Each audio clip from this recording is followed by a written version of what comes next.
शुभकामनाएं। साथ साथ आगे बढ़ते हुए आज के सेशन में हम जिक्र कर रहे हैं आने वाले एक बड़े गैस संकट का। साथियों, पश्चिम एशिया के अंदर हालात इस समय बिगड़ने शुरू हो गए हैं।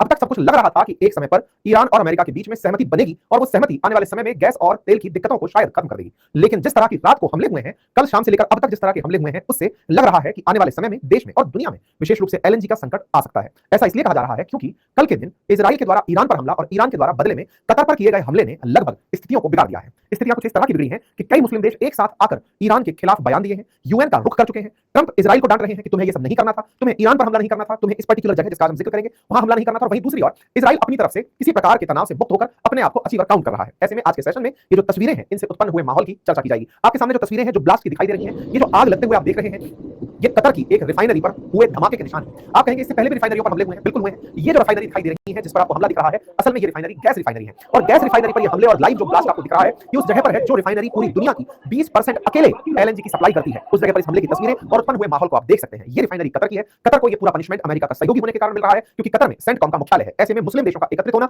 ईरान की खिलाफत करना और ये कहना कि अगर कोई मुस्लिम देशों पर हमला कर रहा है तो वो मुस्लिम तो नहीं होगा। ये विचारणीय है कि ये सारे के सारे मुस्लिम देश ईरान पर हुए हमले पर कोई विरोध नहीं किए, लेकिन जब ईरान ने इनके ऊपर हमला किया तो कहा कि ईरान मुसलमान नहीं हो सकता जो हम पर हमला कर रहा है। बड़ा ही दोगलापन उजागर हो रहा है पश्चिमी देशों का, दोगलापन उजागर हो रहा है अमेरिका का, इजराइल का। दुनिया को संकट में उतारने के बाद पूरी दुनिया का दोगलापन उजागर हो रहा है क्योंकि जहां जहां जो संकट में है वो देश अब तक चुप अगर बैठे हैं तो वो चुप्पी उन्हें ही उनके देशों के अंदर परेशान करेगी। आवश्यकता है यूएन को पुनर्जीवित होने की, जो इस समय बिल्कुल डेड होकर पड़ा हुआ है। आवश्यकता है यूएन की, जो इस समय फिर से उठे, यूनाइटेड नेशन सिक्योरिटी काउंसिल में बैठे हुए ये जितने भी सुपर पावर कंट्री हैं, अगर ये आज भी नहीं जीते तो दुनिया बहुत गलत दिशा की तरफ आगे बढ़ रही है। ईरान अब जो कर रहा है वो अपनी सर्वाइवल की लड़ाई के रूप में बदल चुका है क्योंकि ईरान के साथ इजराइल ने एक्सट्रीम कर दिया है और वो जो एक्सट्रीम है उसके चलते ईरान, जिसको कहते हैं कि अब जब हमारा सब कुछ ही लुट चुका है तो अब हम औरों का भी बर्बाद करेंगे, उस मोड में शिफ्ट हो रहा है। ऐसे में ये जानना बहुत जरूरी है कि ये स्थिति कितना घातक होगी। चलिए एक एक करके सारी जानकारियों को लेकर बढ़ते हैं, लेकिन उससे पहले छोटी सी रिक्वेस्ट फिर आपसे कर लेते हैं। यदि आपने हमारे चैनल को सब्सक्राइब नहीं किया है, आप जिस भी मोबाइल या लैपटॉप में देख रहे हैं, सब्सक्राइब का एक बटन है, उसे जाकर क्लिक कर दें। ऐसा इसलिए कहा जा रहा है कि हमारे लगातार सुनने वालों में लगभग 43% हमारे ऑडियंस ऐसे हैं जिन्होंने हमें सब्सक्राइब नहीं किया हुआ है। आप इसे सब्सक्राइब कर लें सो दैट आप तक हमारी बातें लगातार पहुंचती रहें। साथियों, अमेरिका, इजराइल और ईरान का जंग का आज 20वां दिन चल रहा है और ऐसे में कतर ने गुरुवार को बड़ी कार्रवाई करते हुए कुछ इरानी मिलिट्री और सिक्योरिटी अधिकारियों को अवांछित पर्सन नॉन ग्रांटा बताते हुए निकाल दिया है। लेकिन कतर ने इन लोगों को क्यों निकाला, इसके पीछे का कारण बताया गया इनकी रास लफान रिफाइनरी पर हुआ ईरान का हमला।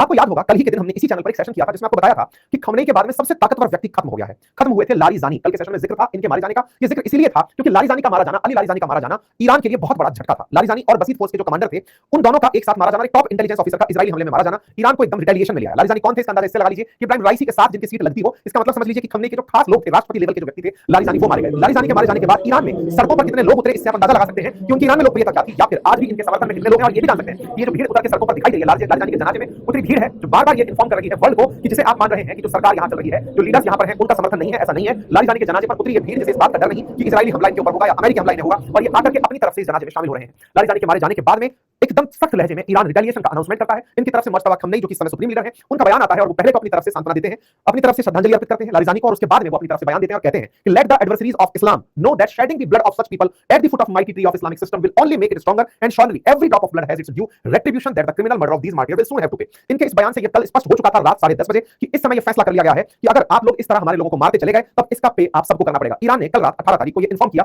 और उसके बाद में पश्चिम एशिया के जितने भी ये देश हैं, चाहे सऊदी है, चाहे ईरान है, कतर है, सऊदी है, यूएई है, कतर, बहरीन, ओमान, इन सबको इन्फॉर्म किया कि आप अपनी अपनी रिफाइनरी छोड़कर चले जाओ। ऐसा क्यों किया, इसके पीछे का कारण क्या था कि इजराइल यहीं तक नहीं रुका। इजराइल ने अच्छा कल एक बार रोचक घटना और घटिया घटना ये थी कि खमनेई के हैंडल से भी एक ट्वीट आया। खमनेई के हैंडल से जो ट्वीट है वो उनके ऑफिशियल मेल जो ट्विटर हैंडल है उससे ट्वीट आया और उसमें इन्होंने लारिजानी के मारने पर लोगों का जो गुस्सा है उसके ऊपर तस्वीर डाली थी। यहां पर एक बहुत बड़ी कॉन्स्पिरेसी का जन्म हो रहा है और वो ये कि लारिजानी का जनाजा दिखाई दिया लेकिन खमनेई का जनाजा दिखाई नहीं दिया है। क्या खमनेई जिंदा है? अब इस बात को लेकर के एक अलग माहौल बनता चला जा रहा है और ऐसे में अब नेतन्याहू जो इस तरह के लगातार क्लेम करते चले जा रहे हैं, उन्होंने न केवल लारिजानी को मारा बल्कि एक और दुर्घटना को अंजाम दिया। और वो क्या था? असल में ईरान की एक ऑयल रिफाइनरी है, गैस रिफाइनरी है, या ये कहिए कि एक आइलैंड है जिस पर ईरान गैस बाहर निकालता है और जिस जगह से गैस बाहर निकालता है वहां पर इजराइल ने कल हमला कर दिया। हुआ ये कि यहां पर आपको एक जगह दिखा रहा हूं जिसका नाम है साउथ पास गैस फील्ड। आप इसे एक बार के लिए मैप पर समझने का प्रयास करें। ये फारस की खाड़ी, पर्शियन गल्फ है। पर्शियन गल्फ के मध्य में आप एक बॉम्ब का इस निशान देख रहे हैं। ये जो जगह आप लोग देख रहे हैं पर्शियन गल्फ के भीतर, ये जगह दिखने में तो शायद दिखाई दे ही नहीं रही कि यहाँ पर कोई आइलैंड है। असल में यहाँ पर लगभग 9000 किलोमीटर के आसपास का एक ऐसा एरिया है जहां से गैस निकलती है प्रचुर मात्रा में। उस एरिया पर आधा कंट्रोल, लगभग आधा कंट्रोल कतर का है और लगभग आधा कंट्रोल ईरान का है क्योंकि ये लगभग मध्य में पड़ता है। तो लगभग मध्य में इस जगह पर साउथ की तरफ जो एरिया है जो कंट्रोल में है ईरान के,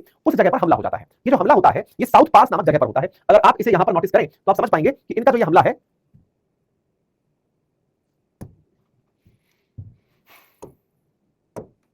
साउथ पास नाम से ये हमला इनके यहाँ पर हो जाता है। ये जो हमला जहां पर हुआ ये हमला जहां पर हुआ साउथ पास गैस फील्ड, ये ईरान के लिए बहुत जरूरी गैस फील्ड हुआ करता था। इस पर इजरायली हमला होने से ईरान के लोग आग बबूला हो उठे कि सुबह अली लारिजानी का जनाजा उठा है और शाम होते होते इजराइल ने साउथ पास नामक गैस फील्ड पर हमला कर दिया। मैं फिर से बता दूं, ये जो साउथ पास नामक जगह मैंने आपको बताई, ये दो देशों के कंट्रोल में है, कतर के और ईरान के, इसका एरिया। तो कतर और ईरान मिलकर के इस जगह का यूज करते हैं। अब जब ईरान के हिस्से पर हमला हुआ तो इस हमले के बाद में बहुत ज्यादा तरीके से ईरान बढ़ गया। ये जो तस्वीर आप देख रहे हैं चलती हुई, ये तस्वीरें असल में बयान की है इस बात की कि साहब इतना भीषण हमला था कि ईरान का ओवरऑल गैस नेटवर्क पूरी तरह बाधित कर दिया गया। मतलब समझिए कि यहां से ईरान को जाने वाली जो भी गैस थी वो सप्लाई बाधित हो गई। पहले तेहरान में ऑयल रिफाइनरी पर हमला हुआ था, फिर इस पर हमला कर दिया। तो अब इजराइल क्या कर रहा है, एक एक करके ईरान के रिफाइनरी, चाहे ऑयल रिफाइनरी हो, गैस रिफाइनरी हो, उन्हें टारगेट करता चला जा रहा है। तस्वीर की भीषणता से आप इसका अंदाजा लगा सकते हैं। ये जो साउथ पीस गैस फील्ड है ना, इस गैस फील्ड की खबर 1971 में निकल कर आई थी। इस इलाके में 1800 ट्रिलियन क्यूबिक फीट गैस है। कहते हैं कि दुनिया में जितनी गैस उपलब्ध है उसकी 8% अकेले इस साउथ पास नामक जगह पर है। इस गैस फील्ड से ही दुनिया की गैस की जरूरतों की पूर्ति अगर करनी हो तो इतनी गैस यहां पर है कि अगले 13 साल तक अकेला ये जगह गैस की पूर्ति कर सकता है। 13 ईयर पूरे वर्ल्ड को एक साथ गैस की सप्लाई करने का अगर ऑर्डर दिया जाए तो यहां से हो सकता है। और जहां तक बात हो इसी साउथ पास की, इस साउथ पास का जो नॉर्थ की तरफ वाला हिस्सा है उसे कतर ऑपरेट करता है और उसे नॉर्थ डोम के नाम से जाना जाता है। मतलब एक हिस्सा है जिसका ऊपरी हिस्सा समझ लीजिए जो कि ईरान के पास है, उस ईरान के पास वाले हिस्से का कंट्रोल साउथ पास के नाम से है, और एक हिस्सा है जो कि निचले की तरफ है, उसे नॉर्थ पास के नाम से जाना जाता है, नॉर्थ फील्ड के नाम से। नॉर्थ फील्ड पर कतर का कब्जा है और कतर यहां से दुनिया को गैस सप्लाई करता है। आप इस तरह से समझिए कि कतर का जो एलएनजी भंडार है, लिक्विफाइड नेचुरल गैस का, वो यहीं से सप्लाई होता है। मैक्सिमम जो समझिए कि दुनिया की जो एलएनजी सप्लाई का 20% हिस्सा है वो इस नॉर्थ फील्ड से निर्यात होता है। ईरान का जो साउथ पास है वहां से निकली जो गैस है वो ईरान के काम आती है, लेकिन नॉर्थ फील्ड से यानी कि इसके आधे हिस्से से निकली हुई गैस पूरी दुनिया में गैस सप्लाई का कारण बनती है। जैसे हमारे देश के अंदर भी गेल या पेट्रोनेट जैसी कंपनियां जो घरों में पाइप के थ्रू गैस सप्लाई कर रही हैं, गाड़ियों को सीएनजी सप्लाई कर रही हैं, वो वाली जो गैस है एलएनजी वो कतर से होकर आती है। उस कतर का पूरी दुनिया को 20% जो सप्लाई, वर्ल्ड की जरूरत का 20% सप्लाई इस पर्टिकुलर गैस फील्ड से होता है। अच्छा साहब, अब आप कहेंगे तो कतर को कोई दिक्कत थोड़ी हुई है, हमला तो ईरान वाली साइड पर हुआ, बिल्कुल सही है। तो कतर को इस बात पर कोई दिक्कत नहीं होनी चाहिए थी, शाम तक कोई भी दिक्कत नहीं थी। ईरान पर हमला हुआ था, ईरान का हिस्सा जल रहा था, लेकिन दुनिया को टेंशन होने लग गई थी कि अगर ईरान ने रिटेलिएट किया तो क्या होगा। पहले और थोड़ा सा इसके बारे में जान लेते हैं। 20% हिस्सा अपने आप में इसी की बात है, और यहाँ पर मतलब ईरान तो दुनिया को नहीं बेच पाता, लेकिन कतर यहाँ से खूब सारी गैस बेच पाता है। आगे की बात सुनते हैं। अब जब बुधवार को दिन इजराइल ने यहाँ पर हमला किया, साउथ पास के ऊपर हमला किया, तो कतर को इस बात का डर लग चुका था कि कुछ तो अब गड़बड़ होने वाला है। ऐसा मैं क्यों कह रहा हूं, असल में साउथ पास पर हुए हमले के बाद में कतर ने, ईरान ने दुनिया के देशों को ये इत्तला भेजा, इंफॉर्मेशन भेजा, पश्चिमी एशिया के देशों को कि आपने अली लारिजानी मार दिया हमारा,